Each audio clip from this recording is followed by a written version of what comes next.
রকম। ভবতোষের মতন একটা লোকের কাছে মাথা ঝোকালো, ভাবতে পারছি না। পরিস্থিতির চাপে অনেককে অনেক কিছু করতে হয়, এটা নিয়ে তুমি ভেবে না, আমি ভাবছি রাজ, আমি ভাবছি তার কারণ ঈশান শুধু মাথা ঝুঁকিয়েছে তাই নয়, লোকটা সেটার ভিডিও করেছে এবং সেটা আমাদের দেখিয়েছে। রাজ, ও যদি আমাদের দেখাতে পারে, নিজের প্রয়োজনে ও অন্য যে কোনো কাউকে সেটা দেখাতে পারে। কি ভাববে ভারতের লোকজন ওর সম্বন্ধে? কি ভাববে ওকে? আজ অব্দি ছেলেটা ভেবে একটা কাজ করলো না। আসলে আসলে ঈশান স্যার তো খুব সাদাসিধে মানুষ দেবীমা, সেই জন্য এত বড় একটা ফাঁদে উনি পা দিয়ে ফেলেছে। কিন্তু আমাদের সবাইকে মিলে ওনাকে বাঁচাতে হবে। বাঁচাতে হবে বললেই বাঁচানোটা এত সহজ নয় কুসুম, কারণ ওকে খুনের মামলায় জড়ানো হচ্ছে। মা যাই হয়ে যাক না কেন, আমরা ভবতোষ প্রামাণিককে জিততে দেবো না। সে যা যা বলে গেছে তার কিচ্ছু হতে দেবো না, আমি দেখে নিও।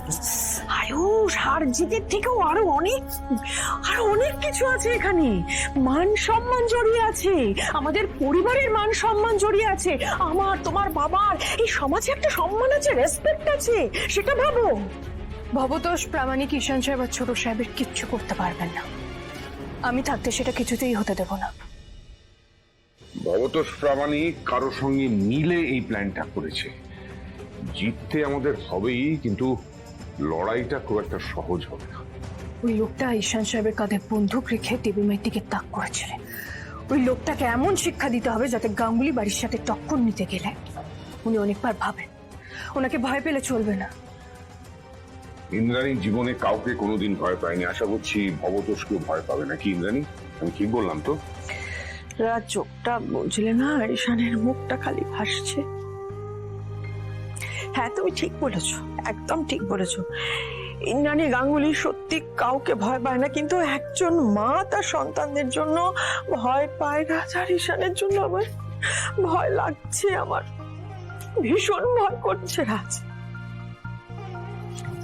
আয়ুষ, তুমি আর ঈশান আমার কাছে সব থেকে প্রিয়। আমি সব কিছু করতে পারি তোমাদের জন্য। মনে হচ্ছে তাহলে ঈশান আমার কাছে কেন এলো না? আমি তো হেল্প করতে পারতাম ওকে। দেখো, যা হওয়ার হয়ে গেছে, এবার ভবিষ্যতের কথা ভাবো। কালকে কি করবে সেটা তুমি ভাবো। আশা করি ওই বদমাইশ লোকটার শর্ত তুমি মেনে নেবে না।